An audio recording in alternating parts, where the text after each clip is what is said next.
반갑습니다. 이렇게 너무 반갑습니다. 감회가 새롭고 감개가 무량합니다. 벌써 선생님께를 떠난 지가 17년이라는 기나긴 세월이 됐어요. 어저께 같죠? 어저께 여기 서 있었는데 찬양하고 있거든요.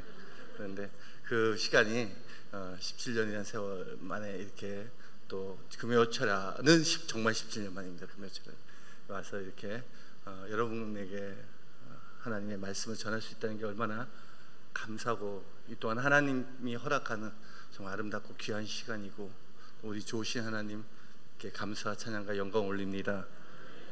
근데 참 더 놀라운 거는요, 제가 뭐 믿을 게 있다고 목사님이 강단을 아무에게나 맡기지 않거든요. 왜? 생명보다 더 귀한 양떼를 먹여요. 영적인 꼴을 먹여야 되는데, 처음 봤는데, 처음 우연하게 와서 교회 건물 구경하러 왔는데 마침 목사님이 계셨어요. 마침 누시 보아스 밭에 가서 어줍듯 마침 또 이렇게 목사님을 만나 뵙게 되었고요.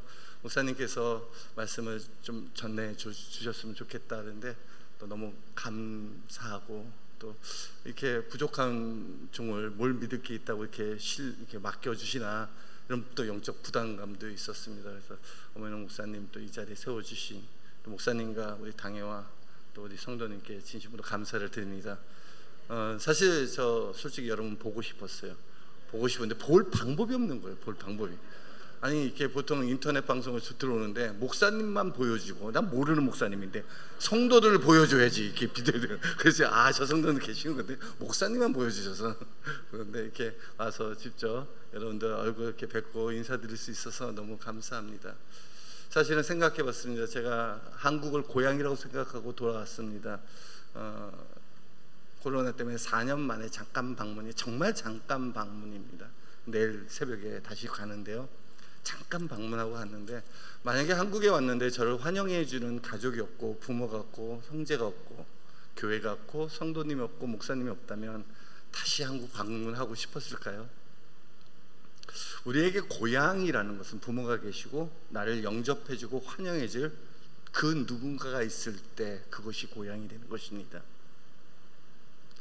그래서요, 제가 처음에 생각해 봤습니다. 지금은 여전히 정말 오랜만에 뵈는 우리 권사님들, 집사님들, 장로님 계시지만 10년, 20년, 30년 지나고 40년 지나면 정말 이 땅에 얼마나 남을까. 내가 정말 오래오래 장수를 해갖고 100살까지 삼았을 때 내가 다시 한국에 온다면 나를 영접할 사람이 과연 몇이나 될까라는 생각이 해보게 되었어요. 그때는 부모 형제도 없다면 과연 한국이 고향이 될 수 있을까라는 생각을 해보게 되었어요. 그래서요, 우리 인생은 이 땅이 고향이 아닙니다. 우리 부모, 형제, 자녀들이 먼저 가 있는 저 하나님 나라 천국이 우리의 고향입니다. 그곳은 우리 아버지가 계시고 우리의 십자가에 피 흘려 죽으시고 부활하신 우리 주님이 거기서 우리를 기다리고 계십니다. 그래서 우리 믿는 사람들은 본향을 사모하는 나그네와 같습니다. 우리의 본향이 땅에 있다면 왜 아브라함이 갈대우르로 돌아가지 않았겠습니까? 네, 아브라함의 고향이 이 땅에 있는 것이 아니라 하늘에 있다는 것을 알았습니다. 우리도 마찬가지입니다. 우리가 이 땅에 살아가는 것 같지만 우리 인생의 목적은 어디에 있죠? 영원한 하나님의 나라 천국에 있음을 고백합니다. 그래서 참 놀라워요. 참 놀라워. 제가 잠깐인데 이 철야하는 모습들 보고 우리 이두원 집사님이죠, 우리 두원 자매님 딱 봤을 때 옛날 생각이 불현듯 나더라고요. 옛날 생각, 정말 옛날에 30년 전 옛날 생각. 참 이 사람의 기억이라는 게 참 놀라워요. 엊그저께 같아요. 엊그저께. 우리가 많이 떨어져 있어도 오늘 박 집사님 테너 색소폰으로 이렇게 연주를 하는데 깜짝 놀랐어요. 그런 은사가 있을 줄. 여러분, 저도 색소폰 조금 부르는데 엘토는 좀 불러요. 엘토. 테너 하다가 포기했습니다. 이게 얼마나 힘든지 몰라요. 그 큰 테너 색소폰으로 하나님께 특성으로 영광 돌리는 게 얼마나 멋있고 아름다운지 몰라요. 박수 한번. 이렇게 계셔주셔서, 옛날 분들 계셔주셔서 함께 이렇게 또 하나님께 찬양하고 예배할 수 있어서 너무 좋습니다. 우리가 정말 우리 마음은 늙지 않는 것 같습니다.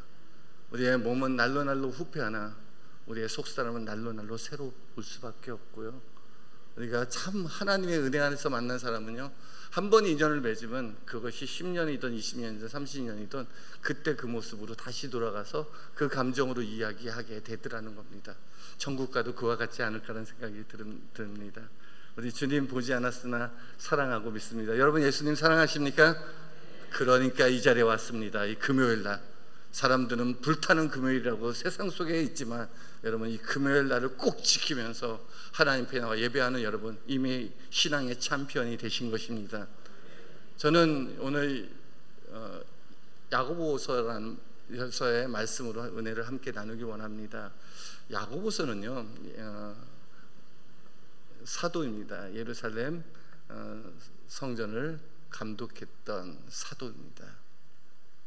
그는 구원받은 그리스도인들이 어떻게 신앙생활을 해야 되는지, 초대교회 사람들이 이런 환난과 핍박 속에서 어려움과 힘겨운 그런 상황 속에서 어떻게 신앙생활을 해야 되는지 야고보서를 통해서 이 신앙의 삶에 대해서 적었습니다. 그래서 너희가 여러 가지 시련을 만나고는 인내하라, 지혜를 구해라, 욕심 부리지 말라, 유혹에 욕심에 이끌리지 말고 근신하고 깨어있어라, 참된 경건 생활하라, 말 조심해라, 함부로 말하지 마라, 혀에 자갈을 물려라, 돈 사용하는 거 잘해라, 사람들에게 편견 갖지 말라. 이런 주옥 같은 우리 신앙생활의 삶을 말씀하고 있어요. 그래서 말로만 하지 말고 행동으로 그 너의 믿음을 보여라 라고 말씀하고 있습니다. 그래서 야고보서는요 신약의 잠언이라 해도 과언이 아닙니다. 우리가 어떻게 신앙생활을 할지를 말씀하기 때문입니다. 야고보서는 1장부터 5장까지 있습니다. 그런데 야고보서가 이제 신앙인들의 그런 삶에 대해서 어떻게 살아야 될지 쭉 적으면서 마지막 5장에 강조한 게 있어요. 뭘까요? 마지막 5장을 마무리하면서 꼭 하고 싶은 말이에요. 우리가 구원받은 하나님의 백성들이 꼭 이것만큼은 꼭 기억해야겠다 해서 한번 쫙 강조해서 오늘 본문 말씀 13절에서 18절 6구절의 말씀이 있습니다. 이 6구절에 계속 반복돼서 기록되어 있는 것이 있는데 무엇일까요? 한 번도 빠지잖아요. 13절부터 14, 15, 16, 17, 18, 6구절에 계속 반복해서 기록하고 있는 단어가 있습니다. 찾으셨죠? 네, 기도입니다. 기도하라는 거예요. 너희 중에 고난당하는 자 있느냐? 기도하라는 거예요. 병든 자가 있느냐? 기도하라는 거예요. 믿음으로 기도하라는 거예요. 여러분 고백하며, 죄를 고백하며 회개하며 기도하라는 거예요. 확신 있게 엘리야처럼 기도하라는 거예요. 포기하지 말고 다시 기도하라는 거예요. 기도하라는 겁니다. 의인의 강구는 역사하는 힘이 큽니다. 여러분 기도 아무나 합니까? 기도하는 사람은 특별한 사람입니다. 기도 아무나 할 수 없습니다. 여러분 기도하는데, 기도의 자리에 나와서 기도하는데 기도함에도 불구하고 믿음이 없이 기도한다면 여러분 기도할 수 있을까요? 없을까요? 없어요. 여러분 기도하는 데 있어서 꼭 중요한 것은 믿음입니다. 하나님께 대한 믿음입니다. 그래서 기도와 믿음은 불가분의 관계입니다. 떨어지지 않아요. 기도하는 사람은 믿는 사람은 기도하는 사람이에요. 우리 주님이 이렇게 말씀하시지 않았습니까? 기도하고 구한 것은 받은 줄로 믿으라. 기도하고 구한 것은 받은 줄로 믿으라. 그리하면 너희에게 그대로 되리라. 되게 중요한 거예요. 기도하고 구한 것보다 더 중요한 게 뭐죠? 믿으라는 거예요. 저는 이렇게 해요. 기도하고 구하면 믿음이 생기는 거예요. 어떤 일을 볼 때 우리가 우리 삶을 살면서 우리의 믿음을 사라지게 하고 우리의 믿음을 무너뜨리게 하고 더 이상 믿지 못하게 하는 수많은 환경과 상황을 만나게 돼요. 오늘 하루를 살아왔습니다. 지난 한 주간을 살아왔습니다. 근데 여러분 세상 살아보면서 여러분에게 믿음을 주는 거 봤어요? 세상이 믿음을 줍니까? 뉴스가 믿음을 줍니까? 뉴스를 들으니까 막 믿음이 충만하고, 드라마를 보니까 믿음이 충만하고, 영화를 보니까 믿음이 충만하고 그렇습니까? 그러지 않아요. 염려와 근심이 찾아와요. 여러분 회사에 가고 또 비즈니스 하면서 여러분 통장을 볼 때 믿음이 옵니까? 아니에요. 또 낙심되고 또 좌절하고. 여러분 가정에 살면서 여러분 자녀를 보는데 믿음이 옵니까? 우리 자녀는 대단해. 그런 부모가 혹 있을 수도 있지만 쟤를 보니까 도저히 믿음이 안 옵니다. 하물며 여러분의 남편 아내를 바라보면 믿음이 생깁니까? 우리의 믿음을 잃어버리게 하는 게 얼마나 많은지 모릅니다. 하루하루 살아가면서. 근데 여러분 그 믿음을 어떻게 지키며 살아갈 수 있겠습니까? 어떻게 살아갈 수 있습니까? 제가 한 가지 질문하겠습니다. 여러분, 사랑하는 성도 여러분, 의인은 어떻게 살아요? 의인은 어떻게 살죠? 의인은 그저 믿음으로 말미암아 삽니다. 의인은 믿음으로 사는 사람입니다. 여러분, 하나님의 의롭다함을 위한 하나님의 자녀는 믿음으로 살아가는 사람입니다. 누가 의인이냐는 거예요. 여러분 의인입니까? 이게 중요해요. 내가 의인이라는 확신을 갖고 살아가느냐 그렇지 않느냐에 따라서 믿음으로 구하냐 행위로 구하냐가 차이가 납니다. 관계로 구하냐 나의 공로로 구하냐가 차이가 납니다. 우리는 하나님의 은혜로 말미암아 믿음으로 구원을 얻은 하나님의 자녀들입니다. 이 사실을 믿습니까? 하나님 우리 얼마나 사랑했는지 모릅니다. 하나님 우리의 기도 들어주시고 우리하고 관계를 회복하고 싶고 우리와 함께하고 싶어서 우리랑 도저히 함께할 수 없는 죄인된 우리를 위하여 하나님의 독생자 예수 그리스도를 우리에게 보내주셨습니다. 왜 아버지가 예수님을 우리에게 보내주시면서까지 우리를 사랑하시는 이유가 뭡니까? 우리와 함께하고 싶어서, 우리 기도 들어주고 싶어서. 너희가 말하는 거 우리가 그 하나님을 찾고 부르질 때 그래 내가 여기 있어, 내가 너 도와줄게, 내가 너와 함께 할게 라고 우리를 찾아와서 나 너의 아버지야, 내가 너와 함께 있어, 불안해하지 마, 두려워하지 마, 내니 안심하라 말씀해주고 싶어서. 그런데요 이 관계가요, 하나님과 나의 관계가 내 힘과 공로와 윤리와 도덕으로 해결할 수 없다는 거예요. 그래서 우리가 절망하는 거 아니겠습니까?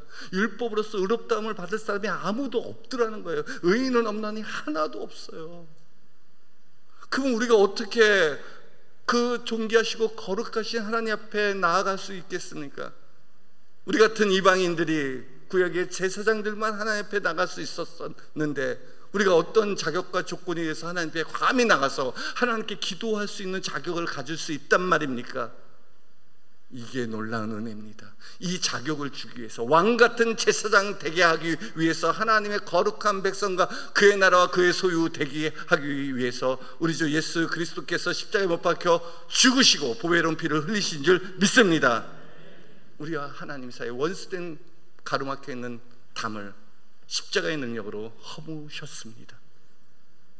예수님이 하나님과 우리 사이로 화목케 하셨습니다. 그 십자가의 능력이 죄인된 우리를 그 죄에서 구원하여 하나님 앞에 의롭다함을 얻게 하셨습니다. 그래서 여러분 복음을 믿습니까? 십자가의 은혜가 나를 위함임을 믿습니까? 그러면 여러분 그 예수님의 은혜로 말미암아 의롭다함을 얻은 것입니다. 이걸 믿으시기 바랍니다. 예수님이 십자가에 못 박혀 죽으시고 부활하신 것이 나 같은 죄인 살리기 위한 놀라운 하나님의 긍휼과 사랑과 은혜임을 믿으시기 바랍니다. 이걸 받아들이고 이걸 믿는다면 우리는 믿음으로써 의롭다함을 받게 되는 것입니다. 내 힘과 내 노력이 아니라 나 같은 죄인 구원하신 예수님을 믿었을 뿐인데, 그래요 주님이 나 같은 죄인 때문에 십자가 못 박혀 죽으셨군요, 내가 죄인입니다, 주님 나를 용서하여 주옵소서 라고 주님을 영접했을 뿐인데 주님께서 그 피로 나를 깨끗이 씻어주시고 성령을 내게 부어주셔서 아버지의 사랑 알게 하실 뿐만 아니라 모든 죄와 불의에서 우리를 깨끗게 하시고 용서해 주셨다는 겁니다. 그래서 우리가 주님의 은혜 때문에 의롭다함을 받은 하나님의 자녀입니다. 옆 사람과 인사하겠습니다. 당신은 의롭다함을 받은 하나님의 자녀입니다. 당신은 의롭다함을 받은 하나님의 자녀입니다. 아멘, 아멘. 진짜 이게 있어야 돼. 의인이라는 것은 당당한 거예요. 의인인데 누가 우리를 정죄합니까? 누가 우리를 심판합니까? 누가 우리를 송사합니까?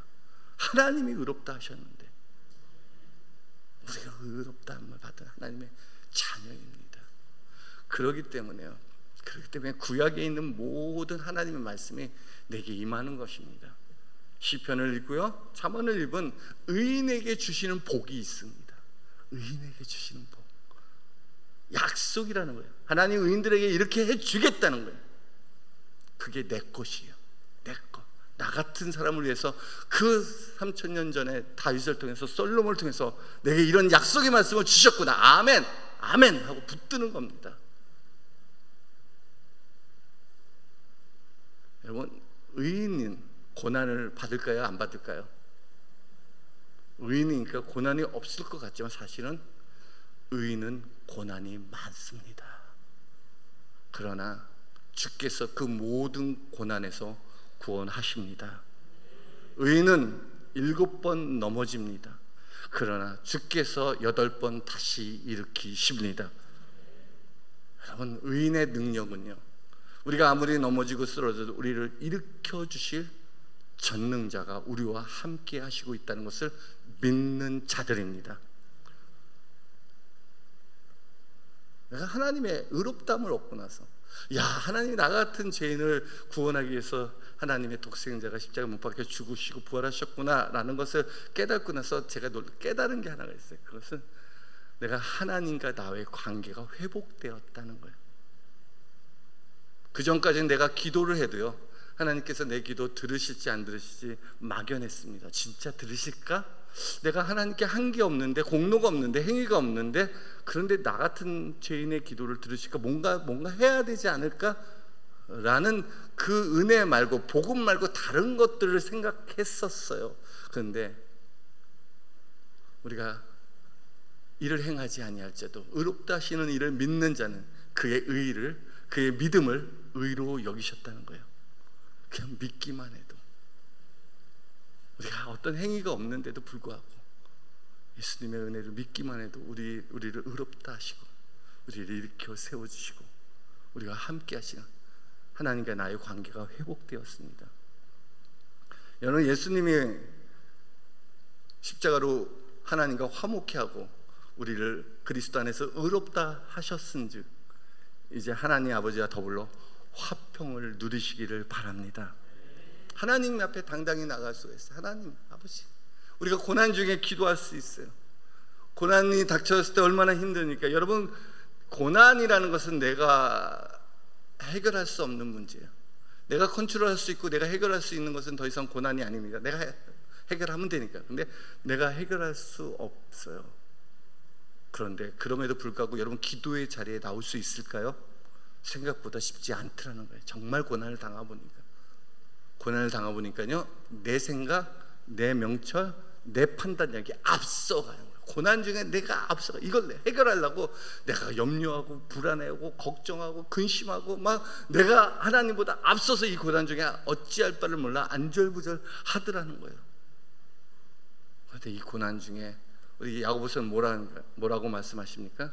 너희 중에 고난 당하는 자가 있느냐? 저는 기도할 것이요. 여러분, 우리가 고난 중에 하나님께 부르짖어 기도할 때 하나님께서 우리의 기도를 들으십니다. 우리 기도 들으십니다. 환난 날에 나를 부르라. 내가 너를 건지리니 네가 나를 영어롭게 하리라. 여러분, 하나님께서 고난 중에 기도하라고 말씀하세요. 그분 들어주시겠다는 거예요. 아무것도 염려하지 말고 오직 모든 일에 감사함으로 하나님께 아뢰라 말씀하시지 않았습니까? 우리가 기도함으로 하나님께 나의 마음을 아뢰었을 뿐인데, 고난 중에 하나님 나 이렇게 아파요, 이렇게 힘들어요, 이거 아무것도 할 수 없어요 라고 말했을 뿐인데 하나님께서 들으십니까? 예, 들어주신다는 거예요. 하나님 고난 중에 우리 기도 들어주시는 이유가 뭡니까? 우리 의인이기 때문에, 하나님 자녀이기 때문에, 관계가 있기 때문입니다. 예수님께서는 마태복음 5장, 6장, 7장 산상수훈을 통해서 우리에게 알려준 정말 주옥 같은 빼어난 교훈이 있습니다. 가르침이 있습니다. 그 가르침의 핵심 내용은 너희에게는 하나님 아버지가 있다는 것입니다. 너희 가난한 자들아, 너희 애통하는 자들아, 너희 고난당하는 자들아, 너에게는 아버지가 있다. 하늘 아버지께 기도하면 그가 들으실 것이다. 이방인들처럼 중언부언하지 말라. 너에게 있어야 할 것을 다 아시느니라. 아버지가 있습니다.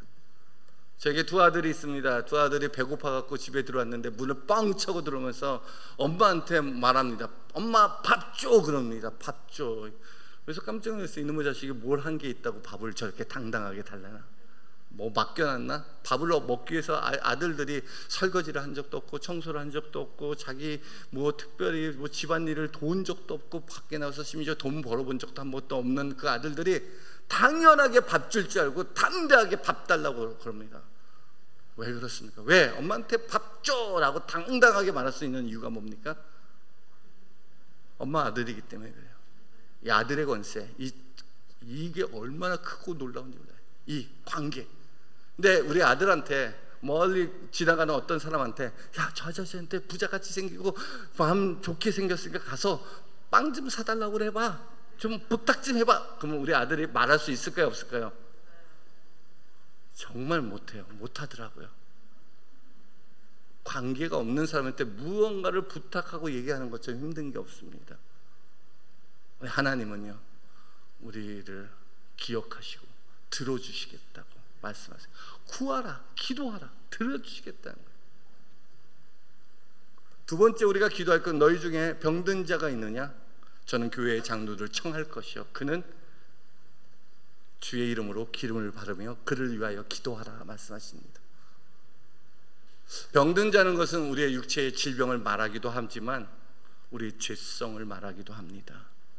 우리의 환난 속에서 우리가 모든 질서가 깨어지고 무너진 모든 상황, 환경을 말하기도 합니다. 고난을 말하기도 하죠. 여러분, 너희 중에 병든 자가 있습니까? 그러면 교회 장로들을 청하셔서 기도하라고 말씀하십니다. 이는 중보기도, 합심기도 하라는 겁니다. 혼자 기도하지 말라는 겁니다. 우리가 어려운 일이 있어요. 내가 감당할 수 없는 고난이 있고 질병이 찾아왔습니다. 죄가 나를 엄습하고 나를 무너뜨리고 더 이상 믿음 생활을 하지 못하게 쓰러뜨릴 때가 있습니다. 그러면 어떡하죠? 그래요, 믿음으로 서 있는 사람들을 불러서 함께 합심하여 중보기도 하시길 바랍니다. 두세 사람이 내 이름으로 모인 곳에 나도 그들 중에 있다고 말씀하십니다. 여러분, 합심기도, 중보기도가 얼마나 큰 능력인지 모릅니다. 제 인생의 20대, 30대 저의 인생을 바로 잡아줬던 것은 금요철회였어요. 함께 늘 찬양하고 기도하고, 저는 그때 금요철회는 새벽 2시까지 했어요. 그래서 9시부터 와갖고 찬양단 연습하고 끝나고 또 찬양단 연습하고 딜버리 오면 새벽 3시, 4시에 끝나서 돌아갔어요. 그리고 중고등학교 교사할 때 우리 학생들 또 청년들, 우리 교사들 한 달에 한 번씩 산기도 갔어요. 그분들은 한 달에 한 번쯤은 전 매주 간 거예요. 합심하여 같이 삼각산에서 기도했는데 그게 잊어지지가 않는 거예요. 미국 가갖고 제일 아쉬운 것은 제가 있는 동네에 산이 없다는 것입니다. 알라바마 대평원에서 산기도를 찾으려니까 산이 없어요.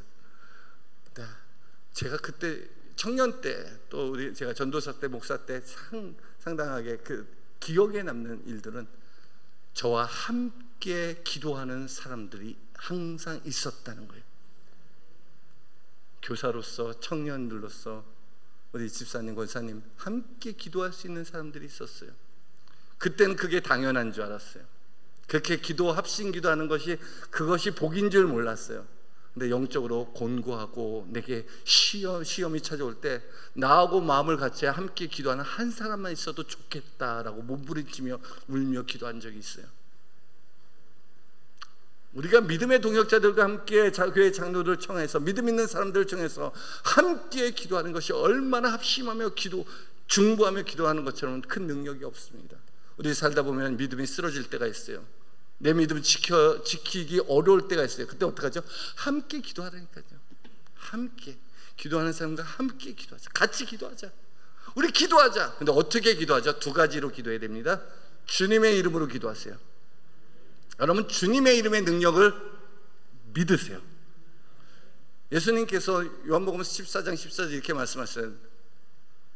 무엇이든지 내 이름으로 기도하면 내가 시행하리라.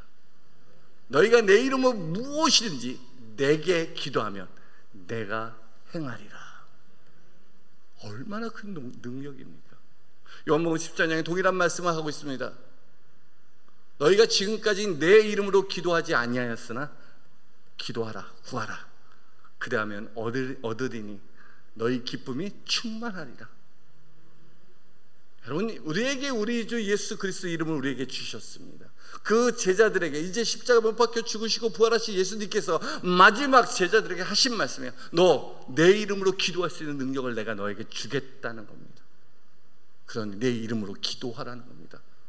이 이름이 어디에 있었던 이름입니까? 하나님의 이름이요, 주의 성전에 두었던 이름입니다. 이 이름을 우리에게 주신 것입니다.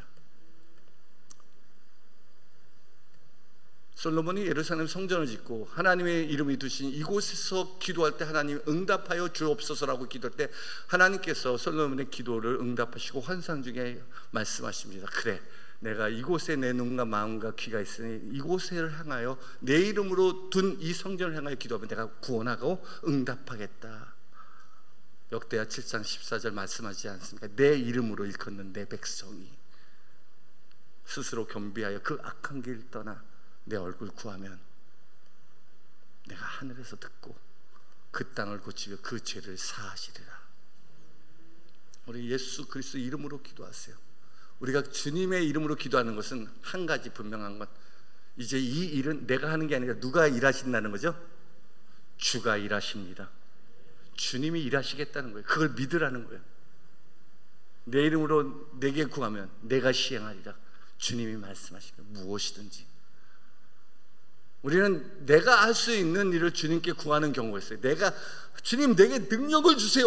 내가 권능을 주세요. 내가 한번 해보겠습니다. 내가 이 일을 이루겠습니다. 그게 아니라니까요. 기도는 내가 죽고 그리스도가 사는 것입니다. 주님이 일하시게 하는 겁니다. 주님이 일하시게. 제가 전도사 때였습니다. 전도사 때 신앙이 충만했어요. 전도사 때는 웬만한 담임 목사보다 신앙이 더 좋습니다. 왜냐하면 전도사 때가 제일 신앙이 좋아요. 담임 목사 뭐 항상 비판하죠. 담임 저렇게까지 목회 못하냐? 내가 하면 한 1000명은 한다 막 이러면서 그렇게 교만이 하늘을 찔렀던 이 전도사 때. 내가 뭐든지 하면 다 된다, 할 수 있다, 하면 된다, 해보자 하면서 믿음 충만했던 이 전도사 때 하는 것마다 안 될 때가 있었어요.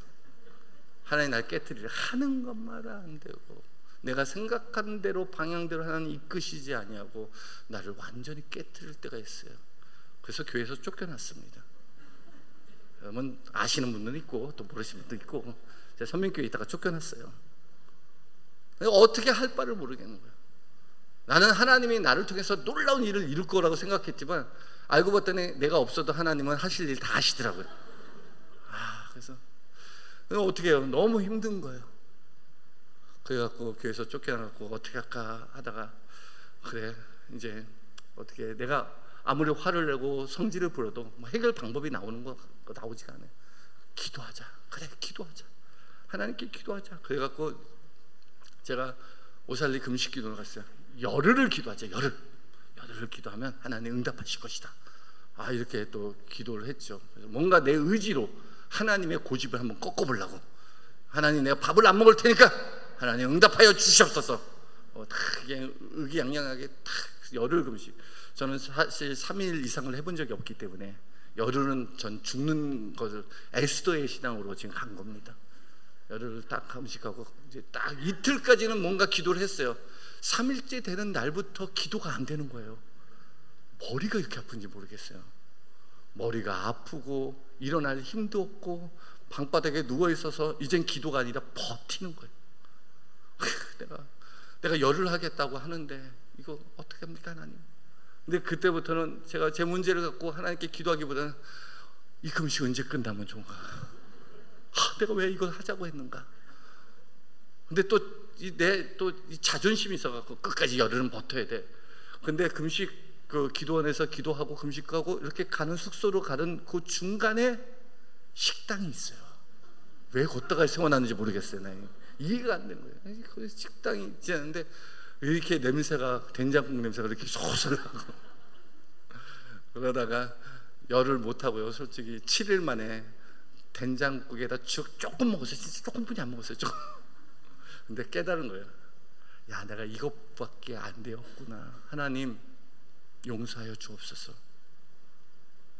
그러면서 저를 하나님께서 제게 이런 말, 너 나 믿었니? 이라고 보는 거예요. 너 믿었니? 너 나 믿었니? 나 알고 봤더니 하나님 안 믿었어요. 너 믿으면 너가 이렇게 난리치고 절망하고 분노하고 이렇게 할 필요 없지 않냐.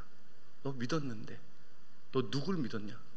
알고 봤더니 하나님을 믿기보다는 가능성을 믿었어요. 하나님이 나를 통해서 뭔가 하실 거라고 내 중심의 믿음을 가졌던 거였어요. 근데 내가 하나님께서 내가 할 수 있는 일을 다 내려놓게 하니까 더 이상 하나님께 대한 믿음이 식어지는 내 자신을 보게 되는 거예요. 주님, 나의 믿음이 헛된 것임을 알게 해주시면 감사합니다. 내가 아무것도 하지 못할 그때 하나님이 일하심을 알게 하여 주시옵소서. 기도는 처음에 내가 뭔가를 이루려고 가지만 결국은 하나님의 뜻대로 하옵소서라고 내려놓게 되는 것이 기도의 응답이라고 생각합니다. 하나님 방법대로 하여 주옵소서. 주님, 저는 확률을 믿었어요. 1%의 가능성을 믿었어요. 99%의 하나님의 능력이 임하면 내가 뭔가를 할 수 있다고 생각했어요. 근데 그 1%의 가능성마저도 하나님이 가져가 버리니까 믿음이 사라지더라는 거예요. 그때가 진짜 믿음이 필요해요. 아브라함이 바랄 수 없는 중에 바라고 믿었습니다. 아브라함은 하나님께서 없는 것을 있는 것처럼 부르시며 죽은 자를 살리시는 하나님으로 믿었습니다. 하나님 우리에게 그런 믿음 갖기를 원하십니다. 그의 믿음을 의로 여기셨습니다. 여러분, 주님의 이름으로 기도했어요. 그 이름을 통해서 주님께서 일하고 계세요. 그 이름의 능력으로 일하고 계세요. 기름을 바르면서 기도하세요. 여러분, 여러분의 힘과 의지로 행위로 기도하는 것이 아니라 성령의 도움을 얻고 기도하시기 바랍니다. 그들을 위하여 예수님의 이름으로 성령의 능력으로 함께 기도하시기 바랍니다. 세 번째는 믿음으로 기도하세요. 믿음의 기도는 병든 자를 구원하리니 주께서 저를 일으키시리라. 여러분, 우리가 믿음으로 기도할 때 하나님이 일하시기 시작해요. 믿음으로. 우리가 살다 보면 하나님이 정말 일하시고 역사하실까 많이 염려가 될 때가 있습니다. 그러나 하나님은 우리에게 믿음으로 구하기를 원하세요. 하나님의 약속을 붙들고 구하기를 원하세요. 제가 열심히 사역을 하였습니다. 그리고 하나님께서 저를 다음 단계로 이끄시고자 하는 계획이 있었습니다. 그게 2016년도였어요. 지금부터 6년 전에 2016년도 제가 버지니아에서 박사학위 공부를 하고 있었어요. 논문을 쓰고 있었고 그게 마칠 즈음에 하나님, 제가 어떻게 해야 합니까? 어디로 가야 됩니까? 하나님, 저를 인도하여 주옵소서. 하나님 뜻대로 하겠습니다 라고 기도하고 있었을 때 하나님께서 그 노회장을 통해서 새벽에 기도하는데 제 생각이 자꾸 나더래요. 그래서 왜 전화하셨습니까? 그러니까 저와 함께 교회 개척을 해보자는 거예요. 저희 PCA 노예 M&A라고 교회 개척 프로그램이 있었어요. 처치 플랜터를 찾는다고 함께 교회 개척 네트워크로 한번 새로운 교회를 시작해보자고 저를 콜링을 하였어요. 기도하겠다고. 그리고 PC에서 시작하는 미국 장로교에서 하는 그냥 교회 개척 훈련을 받기 시작했어요. 그리고 제가 알지도 못하고 보지도 못했던 알라바마라는 곳으로 교회 개척을 향하여 나갔습니다. 여러분, 알라바마 어딘지 아십니까? 멀고 먼 알라바마, 그곳은 내 고향에 노래가 있었던 아주 먼 곳입니다. 미국의 남부 지역이고 목화밭이 많은 그런 곳입니다. 미국의 남부에 그 알라바마 수도에 몽고메리에 현대 자동차가 들어와서 이제 그곳에 조립 공장을 세웠습니다. 현대 자동차가 오니까 많은 현대 사람들이 참여하기 시작했고요. 한국 사람들이 많으니까 거기 교회도 필요하기 시작했어요. 저는 좀 후발대로 그곳에 가서 저희가 있는 PCA 교회를, 건강한 교회를 개척하기 위해서 거기에 들어갔어요. 하나님이 보내셨다고 믿고 갔습니다. 아무도 없어요. 아는 사람도 없었고요. 거기 뭐 한 명도 뭐 아는 사람도 없었어요. 작은 미국 교회 조그만 건물 하나 빌려갔고요. 거기서 리모델링하고 또 아틀란타 가서 의자 같은 거 강대상 사갖고 와서 세팅하고 그리고 예배를 시작했어요. 새벽에 가면 제가 찬양하고 말씀 전하고 우리 아내 피아노 치고 작은 아들 파워포인트 하고 큰 아들 드럼 쳐요. 그리고 성도님은 아무도 없어요.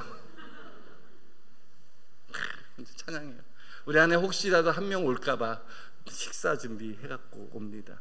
그리고 저는 주중에 계속 한인들이 다니는 곳곳마다 전도지 다니면서 우리 교회가 있으니 한번 나와보세요 라고 하고 예수 믿으세요 라고 전도하고 이렇게 다녔어요. 그렇게 한 달, 두 달, 석 달 정도 지났는데도 계속 안 오는 거예요.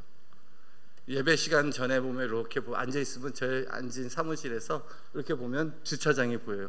예배가 시작하기 전까지 주차장만 바라보다가 혹시 오늘 아무도 안 오나, 누구 손님이라 오나, 뭐 그런 마음으로 이게 왔는데 한 석 달 정도 지났나요? 두 분이 오셨어요. 두 분이 오셨어요. 할렐루야! 우리 가족만 드리다가 두 분 딱 앉으니까 2만 명 모인 것 같아요. 분위기 같아요. 지금은 한 100만 명 모인 것 같습니다. 두 분이 딱 오셨어요. 근데 그때는 또 제가 성령 너무 충만하게 또 예배를 드린다는 거예요. 왜냐면 두 아들 한국어도 모르는데 두 아들 놓고 이렇게 설교하려니까 얼마나 힘들었는지 몰라요. 근데 딱 와갖고 이렇게 와서 했는데 이 두 분 와갖고 너무 신나게 이제 우리 교회가 하나님 빛을 비춰주시는군요. 이제 교회 처음 교인들이 오셔서 이제 교회를 세워갈 수 있겠죠. 기대했는데 이분들이 한 달 정도 다니다가 사정이 있다고, 남편이 직장을 옮겨야 된다고 안 나오시는 거예요. 이게 너무 힘든 거예요. 그때가 제일 힘들었어요. 두 분 왔는데 그 다음 주에 두 분이 없는 거예요. 여러분 상상해 보시면 두 분 와서 막 열심히 했는데 다시 우리 아내 피아노 치고 큰아들 드럼 치고 파워포인트가 아무도 없는데 찬양하고 그리고 설교하려고 하니까 되게 힘이 빠지는 거예요. 근데 그때가 더 중요한 거예요. 아무것도 할 수 없는 그 상황에 믿음이 필요한 거예요. 하나님께서는 반드시 우리의 믿음을 테스트합니다. 그 방법 중에 하나가 줬다가 뺏는 겁니다. 꼭 줬다가 우리가 진짜 하나님 의지하나 안 하느냐, 내가 사랑하는 건 꼭 뺏어가요. 한번 딱 뺏어가요. 아브라함이 그랬지 않습니까? 아브라함이 약속의 자녀 이삭을 달라고 그래요.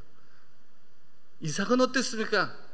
이삭은 그 우물에서 100년 먹을 걸 그랬어요. 100배의 축복을 주셨어요. 그 우물에서 100배의 축복을 줬어요. 그때 그거 뺄게요. 야곱은 어땠습니까? 야곱이 사랑하는 건 하나님 다 가져가요. 그렇게 나엘을 사랑했지만 나엘 먼저 데려가고요. 나엘에서 나온 요셉 사랑했지만 요셉 먼저 데려가요. 아니, 하나님이 뭔가 주실 것 같고 주셨다고 생각했지만 하나님께서 결국은 다시 가져가요. 요때가 되게 중요한 거예요. 줬다가 뺏었을 때 그래도 너 나 믿느냐라는 거예요.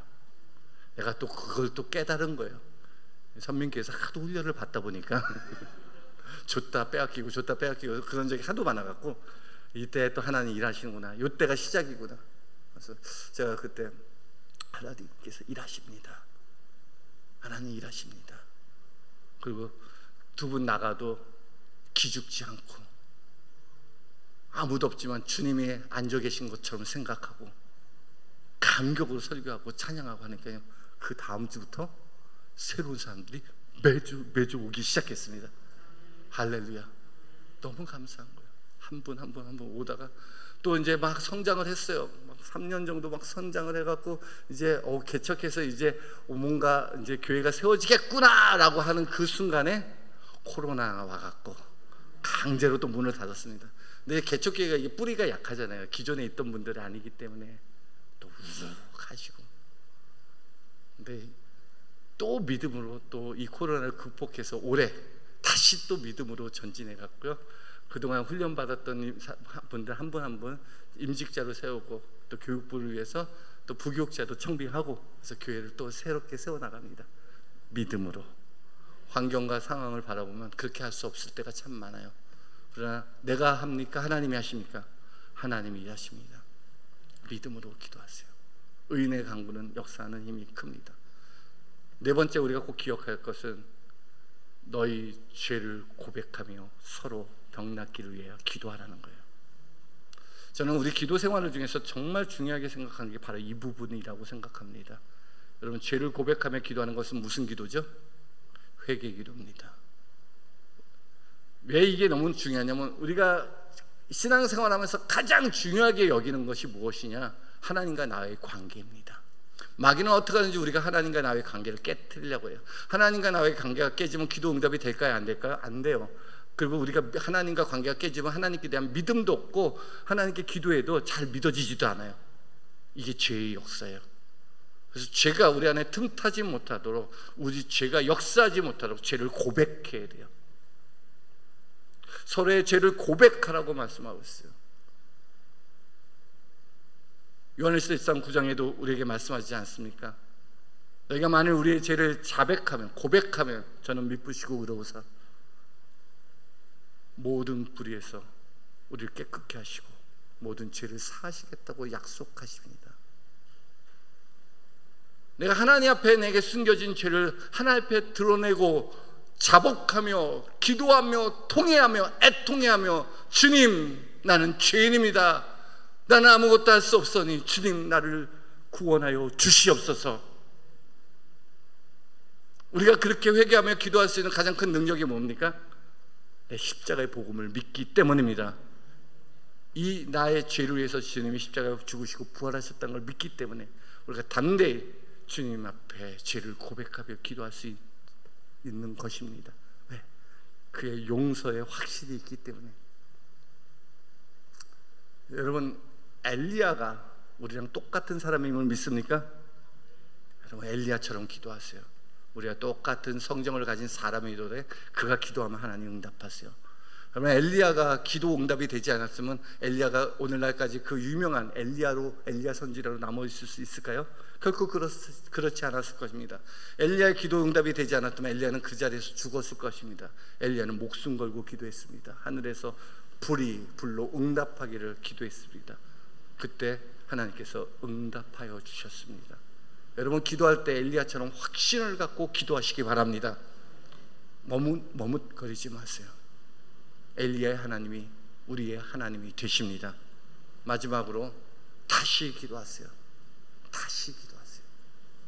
다시 기도한즉 하늘이 비를 내어 땅이 열매를 맺었느니라. 여러분, 기도해야 됩니다. 의인의 간구는 역사하는 힘이 큽니다. 하나님 의인의 기도를 듣기를 원하십니다. 소돔과 고모라가 왜 멸망했습니까? 죄 때문에 멸망했습니까? 그것도 맞으냐? 의인이 없기 때문에 멸망했습니다. 오늘날 조국 대한민국이 소돔과 고모라보다 낫다고 생각합니까? 아닙니다. 소돔과 고모라보다 더한 죄가 있을 수 있습니다. 하나님 아세요. 네, 아직 망하지 않는 이유가 뭡니까? 기도하고 있는 의인들이 있기 때문입니다. 이 밤에 오셔서 엘리야처럼 하나님이 역사하시고 구원할 것을 믿는 간절히 기도하는 의인들이 있기 때문에 하나님이 기다리고 있는 것입니다. 한 영이라도 더 구원하기 위해서. 10시 25분까지 하라고 해서 시간이 이렇게. 근데요, 정말 우리가 이 자리에 왔잖아요. 하나님과 나의 관계를 회복하기 위해서 꼭 기도하세요. 살면서 죄가 우리가 하나님과의 관계를 깨트리려고 얼마나 노력하는지 몰라요. 그래서 자꾸 하나님 앞에 나가야 돼요. 우리 십자가밖에 없어요. 십자가의 은혜밖에 없어요. 십자가에서 나를 발견하는 것밖에 없어요. 내가 죽고 그리스도가 살아야 돼요. 내 자아를 깨트리는 작업을 하셔야 돼요. 그리고 우리가 하나님과 관계가 회복되었다면 더 이상 기도 응답에 대해서는 염려할 필요가 없습니다. 우리 기도를 들으신 줄 안즉 그가 응답하실 것을 또한 아느니라. 이 사실 믿습니까? 부모가 자녀의 말을 들으면 엄마가 자녀의 그 부탁을 거절하겠습니까? 다 들어주세요. 네, 우리가 하나님과 나의 관계가 회복되고 의인의 기도를 들으시는 하나님께서 우리를 통해서 이 선민교회를 하나님 세워가고 또한 부흥케 하실 것을 확신합니다. 여러분, 무엇을 위해 기도해야 되는지 아시죠? 우리 영적 전쟁을 해야 되는 사람들입니다. 교회를 위해서, 주님의 몸된 교회를 위해서, 목사님을 위해서, 교회 성도들을 위해서 합심하여 믿음으로 기도해야 될 것입니다. 우리가